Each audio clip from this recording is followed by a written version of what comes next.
Empezamos entonces con la plenaria de esta mañana y estamos muy entusiasmados de tener con nosotros y nosotras al profesor y pastor Harold Segura, que nos va a estar hablando sobre teología y pastoral de la niñez, crianza con ternura.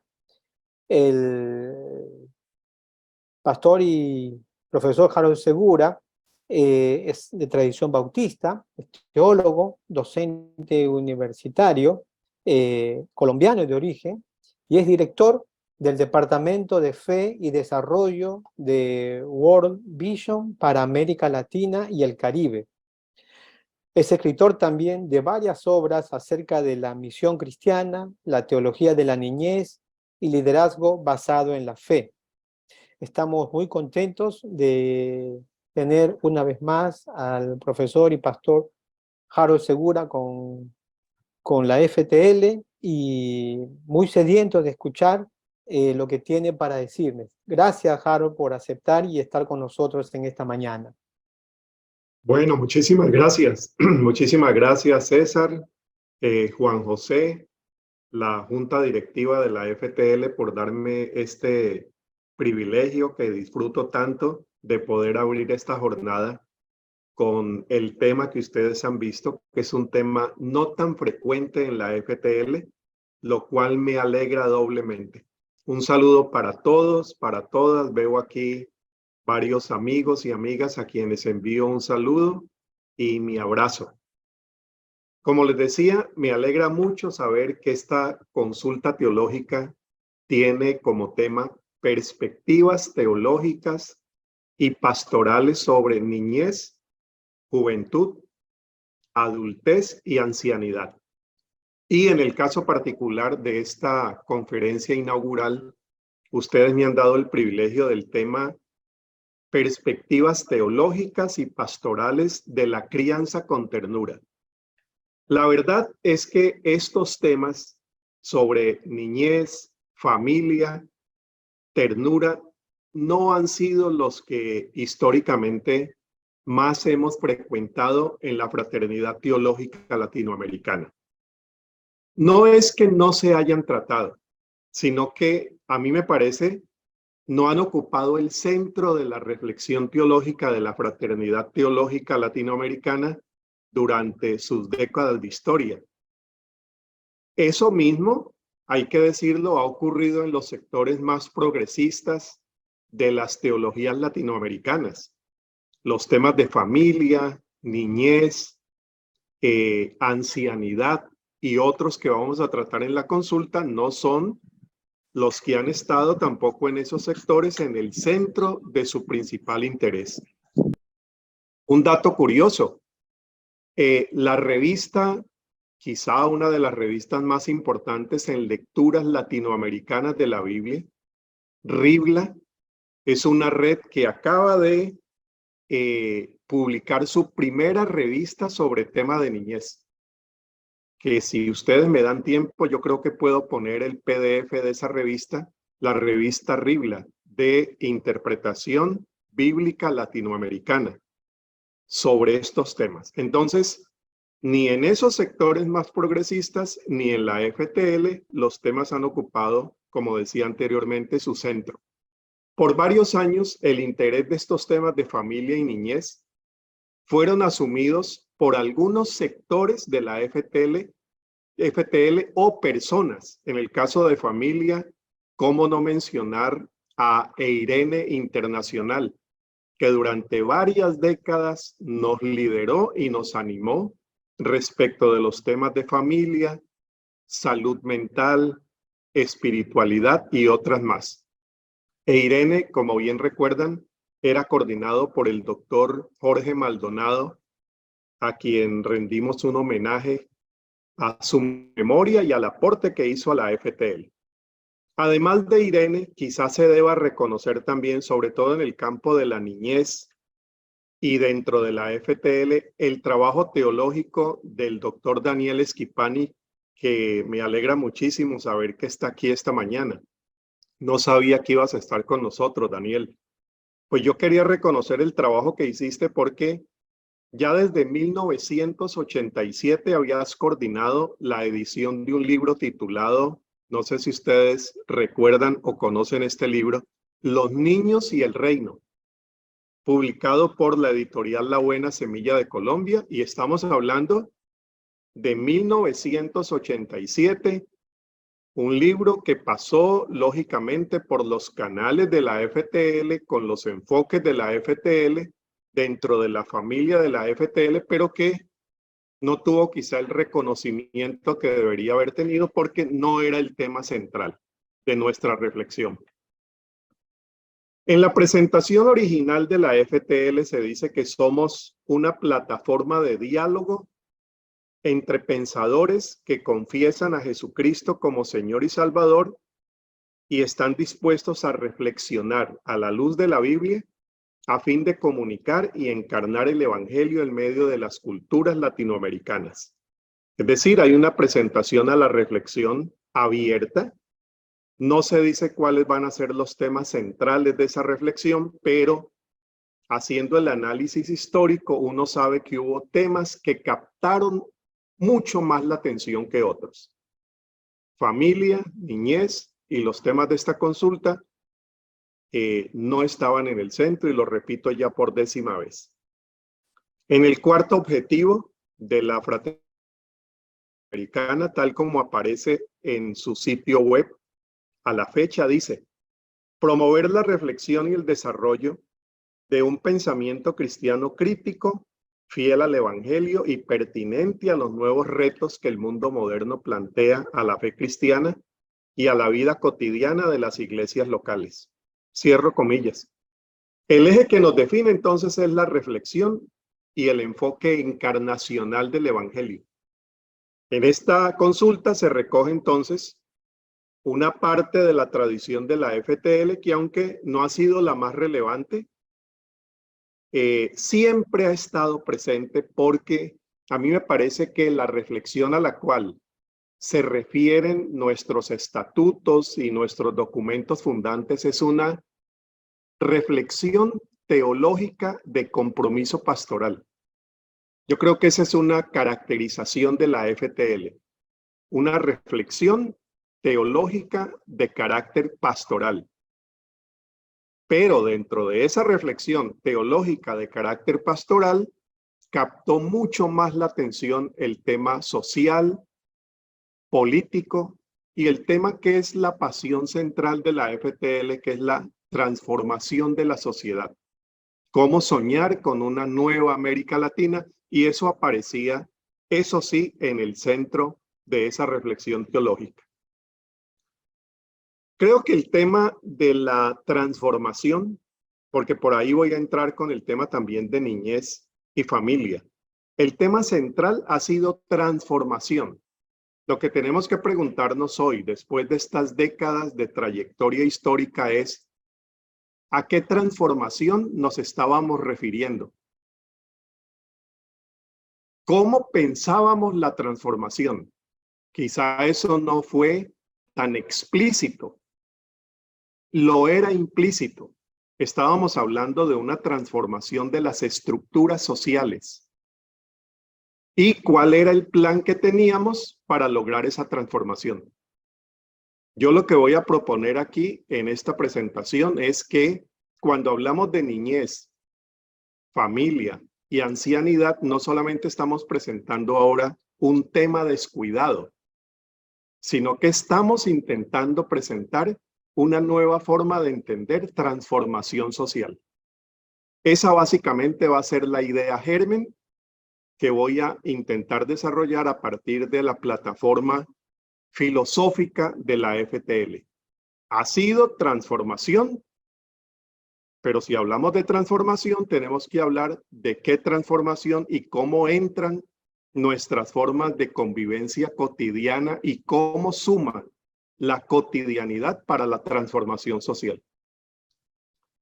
En el centro del interés teológico y pastoral siempre ha estado, es así de una manera muy clara y muy definida, el tema de la transformación. Hay un texto del año 2003, por ejemplo, que presenta ya de una manera muy definida el tema de la transformación y de la iglesia como agente de esa transformación. En el año 2003, entre los editores estaba René Padilla de un libro titulado La Iglesia como agente de transformación, una eclesiología para la misión integral.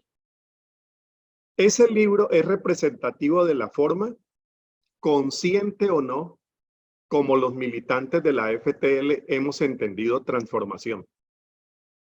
Hemos entendido transformación, en mi opinión, así: transformación social. A partir de la iglesia local, ahí está la marca del anabautismo, y por medio de la acción social comunitaria y la evangelización. Entonces buscamos una transformación de la sociedad, el eje es la iglesia local, y los medios para lograr esa transformación son el proyecto social. De allí que Misión Integral terminó siendo líder de proyectos sociales que al final no trajeron la transformación social que esperábamos. Aportaron a las comunidades donde estaban esos proyectos, sí, pero las grandes transformaciones que soñábamos en la década de los 80 en la FTL no llegaron tampoco por medio del proyecto social ni de la evangelización. Esta tesis obviamente puede ser discutida, como tuve el privilegio de hacerlo en algunas ocasiones con nuestro querido René Padilla. En este trípode de transformaciones sociales se encuentra la base teológica de la acción social de la FTL y la diferencia sustancial con la teología de la liberación de los años 80 y 90, siendo que la teología de la liberación pensaba la transformación desde otros enfoques. Es decir, que la salvación, o mejor, que la transformación no se fuera a convertir en salvación universal de la obra de Dios, como ya lo advertía John Stott en su libro La Misión Cristiana en 1977, donde planteaba que las formas como la teología de la liberación entendía la transformación social había que tenerle cierta distancia y cierto temor, porque universalizaba la obra de la salvación y daba otras 20 recomendaciones más de cómo los enfoques de misión integral distanciaban de la forma de entender transformación social por parte de la FTL. La FTL y con ellas las ONG evangélicas surgidas en la segunda mitad del siglo XX acogieron la idea anterior acerca de la transformación. Es social, parte de la iglesia local y se hace por medio del proyecto comunitario y la evangelización. En esto había, lógicamente, una diferencia grande con el evangelicalismo más tradicional, que pensaba la transformación por medio de la evangelización individual. En esto hubo un avance por parte de la fraternidad teológica. En ese camino se fueron encontrando diferencias entre lo que significaba el asistencialismo social, darle paso al desarrollo comunitario. Yo creo que en ambos sentidos se movió muy bien el enfoque de la transformación social de la FTL, es decir, haciendo asistencia social y humanitaria, pero procurando que esa asistencia no se quedara solamente en el gesto asistencial, sino que pasara al desarrollo comunitario. Pero no llegó la transformación social. Hicimos el paso de la asistencia al desarrollo comunitario, pero el tema de la transformación, en medio de los años, vemos que no llegó con la esperanza y las ilusiones que teníamos ya en aquellos años.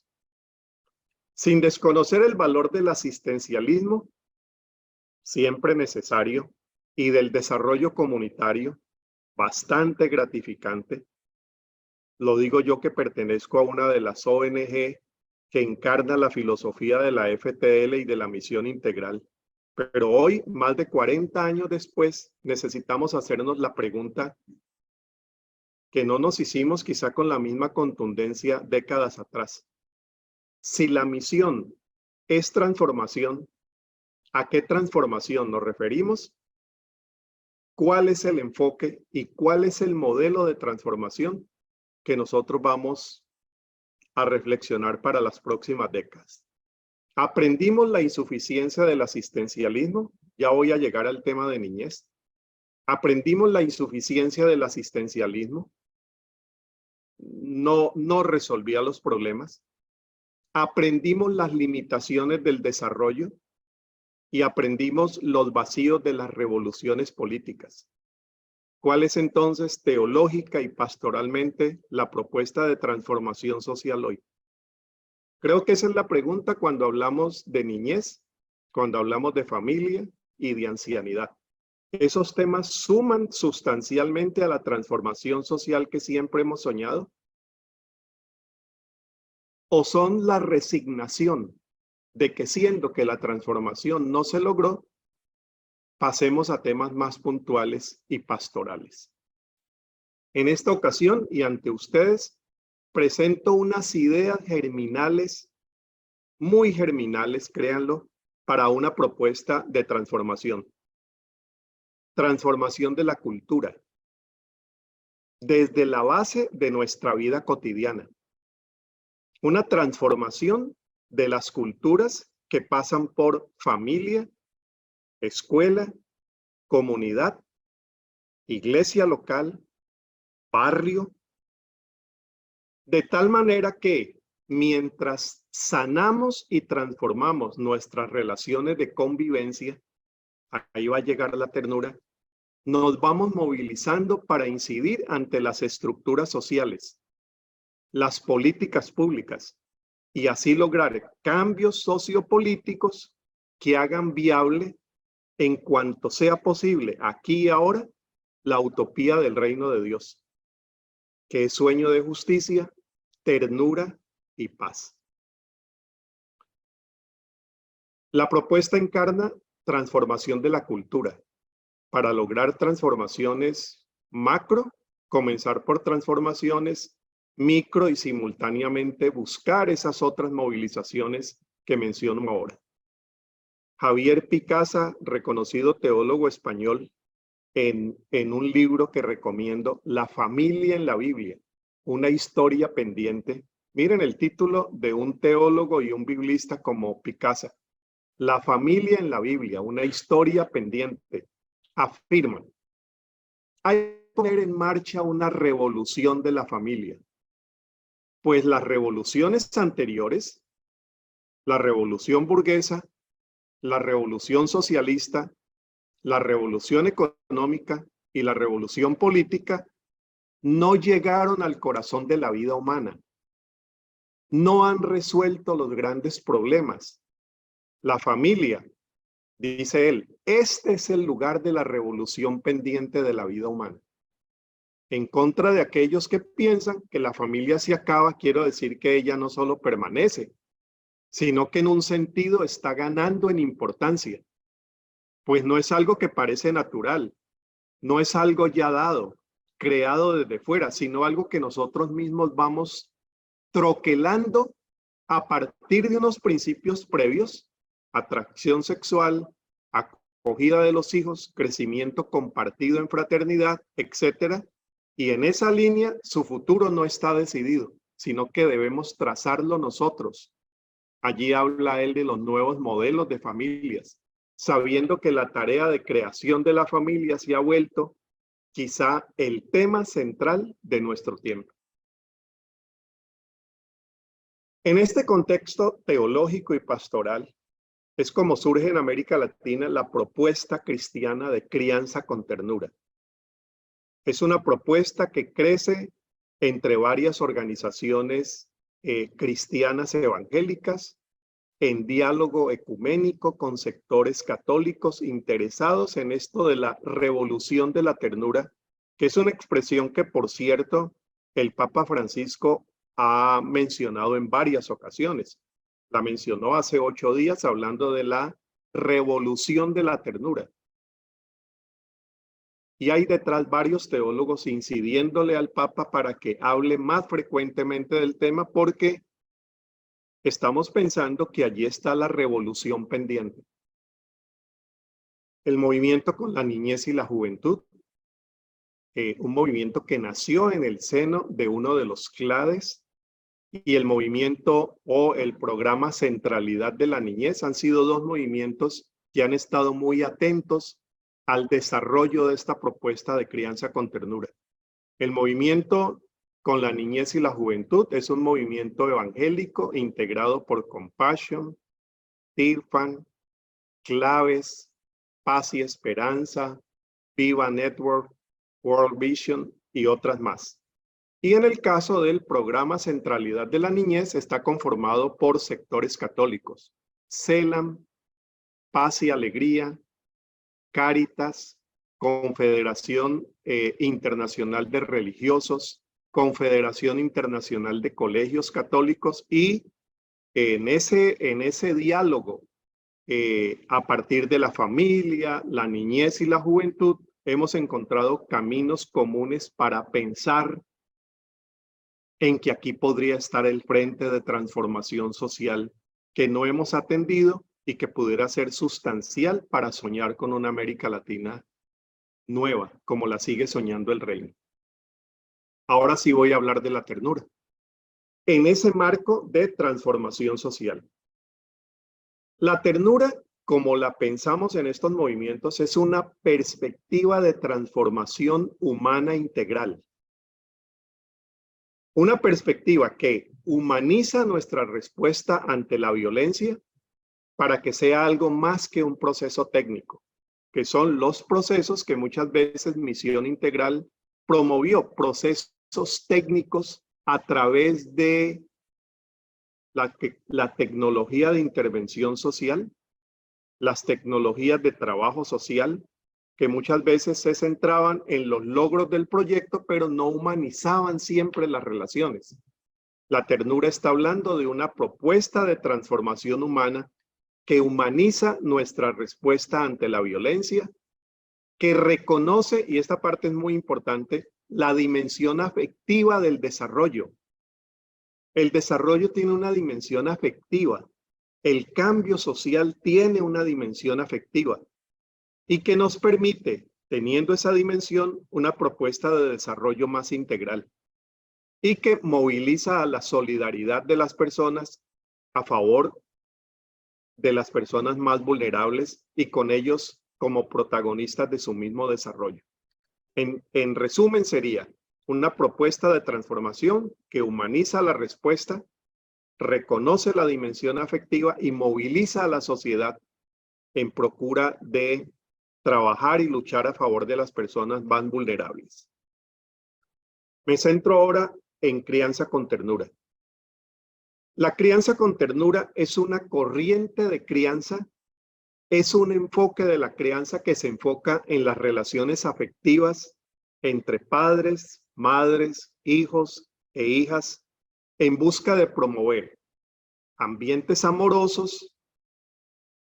Por ahí comienza la gran revolución. Ambientes respetuosos, democráticos, participativos y seguros para el desarrollo integral de niños y niñas. Algunos de los puntos principales de este enfoque de crianza con ternura, en resumen muy apretado, son: trabajar a favor de un apego seguro. En estos enfoques buscamos desarrollar un vínculo afectivo seguro, cercano entre papás, mamás, hijos e hijas desde los primeros años de vida, lo cual puede contribuir a una mejor salud mental y emocional de los niños y niñas. Apego seguro. Segundo, no violencia. Por eso trabajamos en esas organizaciones a favor de disciplinas no violentas. Y ustedes saben todo el trabajo que hay que hacer allí, sobre todo en las comunidades populares y otras no tan populares, donde el texto bíblico sigue siendo excusa para disciplinas muy violentas. Bueno, la no violencia. La crianza con ternura busca evitar la violencia física y psicológica como método de disciplina, no al castigo físico y humillante. Y en lugar se enfoca en la comunicación respetuosa, la resolución pacífica de conflictos. Tercero, enfocada en emociones y sentimientos.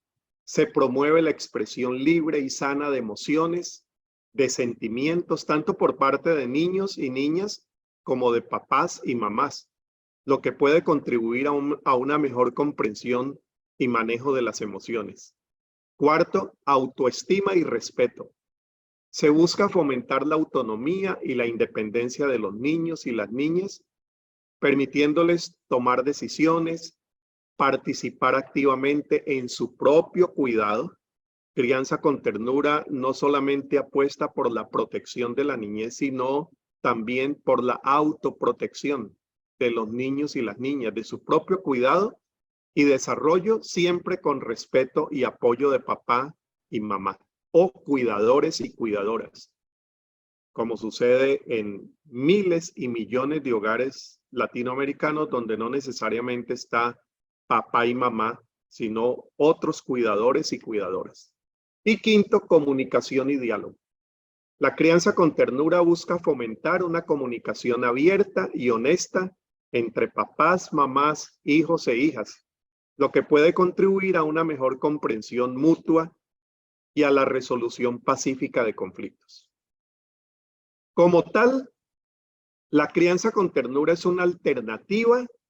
Esto para nosotros es importante mencionarlo porque la crianza con ternura es la alternativa a otras maneras como hemos sido criados en América Latina. Es decir, es la alternativa a la crianza patriarcal deshumanizante. Crianza patriarcal deshumanizante. Alternativa crianza con ternura. Esa crianza patriarcal deshumanizante que bien sabemos todos y todas a qué nos estamos refiriendo porque somos hijos e hijas de esa cultura, está en la base de las desigualdades sociales y está en la base del desamor de nuestras culturas latinoamericanas. Acerca de esta crianza deshumanizante, dice el biólogo chileno Humberto Maturana, es una crianza que valora la guerra, valora la competencia, valora la lucha, las jerarquías, la autoridad, el poder, la procreación del macho, el crecimiento, la apropiación de los recursos y la justificación racional del control y la dominación de los otros a través de la apropiación de la verdad. Estamos hablando de una crianza patriarcal deshumanizada que ha atravesado nuestras culturas latinoamericanas y que soñar con transformación social es soñar con cambiar esas culturas y esas formas como fuimos criados y criadas. Otra manera de presentar crianza con ternura. La crianza con ternura promueve transformaciones en valores, cultura, prácticas y estructuras que hagan posible el desarrollo integral de niños y niñas dentro de una dinámica de crianza integral y sistémica, entre quienes le acompañan, le mentorean, le cuidan, y entre los mentoreados y protegidos y cuidados, niños y niñas, la cual se ejerce a través de el acompañamiento dialogante, horizontal, reflexivo, estimulante y amoroso. Es una nueva forma de criar, es una nueva forma de relacionarnos, es una nueva forma de ser familias, de ser iglesias y de ser comunidades. Ese acompañamiento se practica a lo largo de la vida para que las personas vayan descubriendo y desarrollando su identidad humana y social, ejerzan sus propósitos existenciales en espacios de amor, seguridad física y afectiva. Y miren la contundencia que esto tiene en una América Latina que vive las violencias en sus mismas comunidades de fe. En el caso de la Iglesia Católica, cuando conversamos este tema, el mea culpa es muy grande frente a los casos de abuso, a los casos de pedofilia, que allí en los lugares donde los niños y las niñas debieron ser cuidados, no lo fueron. Y para hacer el balance ecuménico, no nos quedemos solamente hablando de la pedofilia católica. Ya el año pasado fuimos sorprendidos con la noticia de la Convención Bautista del Sur, con más de 600 casos de abuso. Bueno, ¿cuánto pudiéramos hacer las iglesias para revertir esas historias y soñar con una América Latina donde nos protejamos, nos cuidemos y nos respetamos? Y eso comienza por las crianzas. Es una forma de vinculación sensible, delicada, que desarrolla relaciones simétricas y que está caracterizada por la escucha ética, donde se respeta la voz del otro, de la otra. Se caracteriza por ese cuidado respetuoso. Volvamos al tema de la transformación social. Se trata de incluir algo que casi siempre se quedó marginado de nuestra propuesta de transformación social, como es la afectividad. La afectividad no congeniaba muy bien con revolución.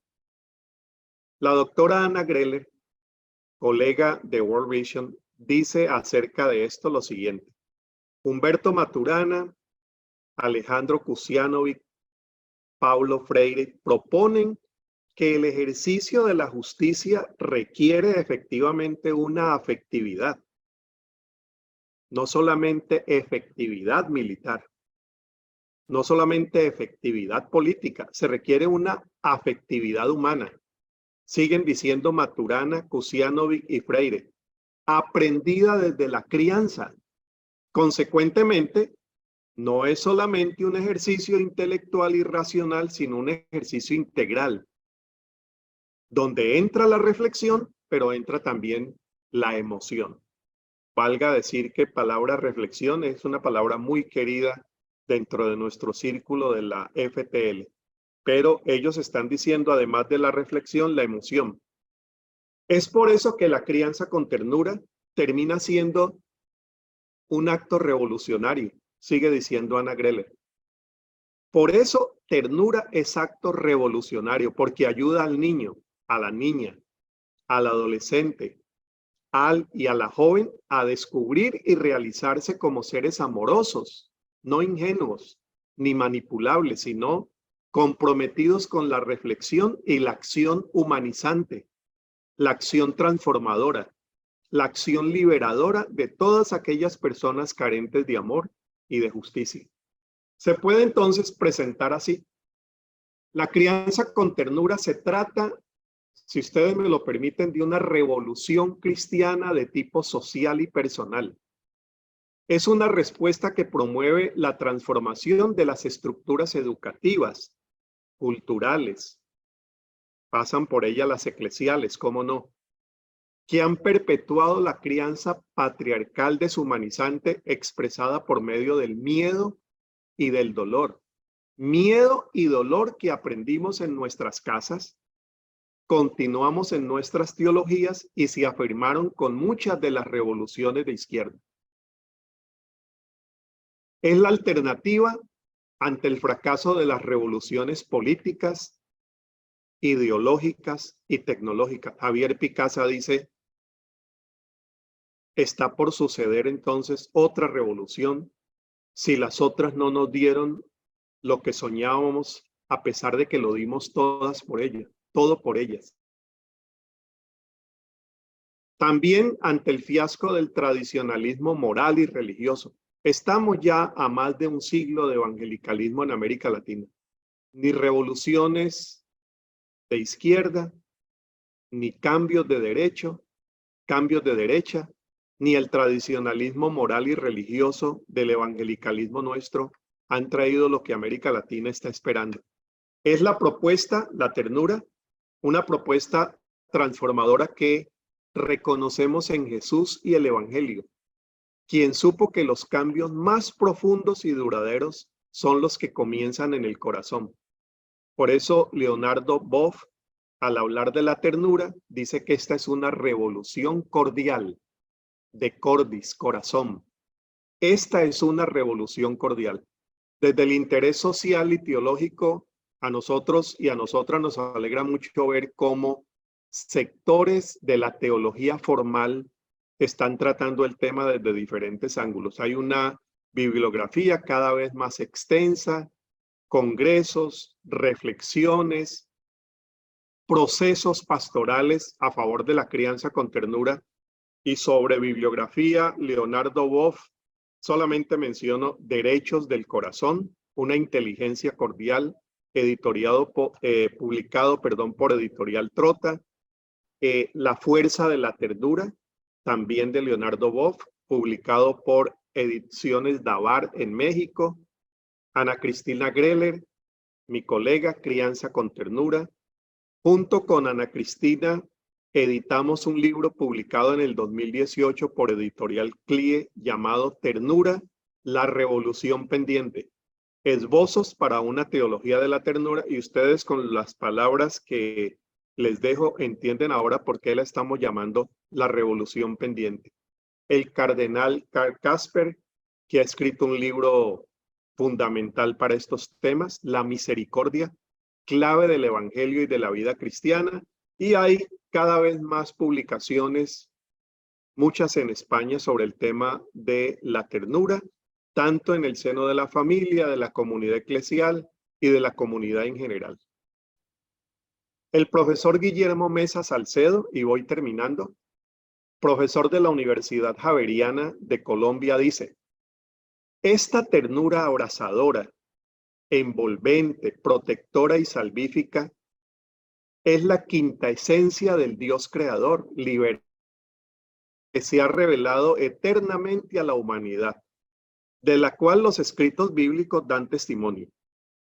Así pues, sabiendo que Jesús es la plenitud de la revolución que Dios hace de sí mismo al ser humano, es lógico deducir que en él la ternura divina se manifiesta en toda su plenitud, y además que heredó este legado humano divino de la salvación a la comunidad creyente, a la iglesia. Salmo 103, 13 y 14 dice: el Señor es como un padre con sus hijos, tierno y compasivo con los que le temen, pues Él sabe lo débil que somos, se acuerda de que somos polvo. Creo que en esta revolución pendiente, en el centro, no están las figuras del Dios castigador, enjuiciador y despiadado. Hay que recuperar con urgencia el Dios que nos creó con ternura y que nos sigue acompañando con su amor misericordioso, el Dios del Salmo 103. Muchísimas gracias, y creo que ahora tenemos el momento de la conversación. Muchas gracias y un honor poder abrir esta consulta.